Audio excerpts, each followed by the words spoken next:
अस्सलाम वालेकुम व्यूअर्स, उम्मीद करती हूँ आप सब खैरियत से होंगे। मैं आज आप लोगों के लिए गर्मी दानों को दूर करने के लिए एक ज़बरदस्त और आसान सी टिप लेकर आई हूँ।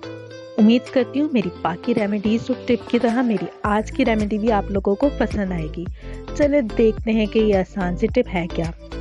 आज के आसान से टिप के लिए आपको करना कुछ यूँ है कि अगर आपकी पूरी बॉडी के ऊपर गर्मियों की वजह से गर्मी दाने हो गए हैं तो आपको परेशान नहीं होना। आपको करना ये है कि आपने एक पतीले के अंदर रखना है पानी और उसके अंदर नीम के पत्ते अच्छे ढेर सारे लेकर वो डाल देना है और उनको जोश दे देना है इतना कि उनका तमाम अर्क आपके बॉयल हुए हुए पानी के अंदर आ जाए। फिर उस पानी को आपने ठंडा कर लेना है और इसको रख लीजिए पानी को।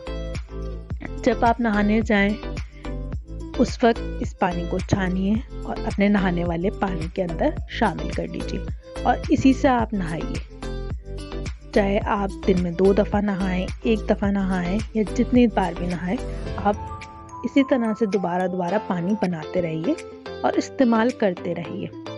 इस पानी को इस्तेमाल करने से आपके जिस्म के ऊपर होने वाले गर्मी दाने बहुत ही जल्द ख़त्म हो जाएंगे। उम्मीद करती हूँ मेरी बाकी रेमेडीज़ और टिप्स की तरह मेरी आज की रेमेडी भी आप लोगों को पसंद आई होगी। मेरी इसी तरह की आसान सी रेमेडीज़ और टिप्स को हासिल करने के लिए मेरे चैनल को सब्सक्राइब कीजिए, मेरी वीडियोस को लाइक और शेयर कीजिए।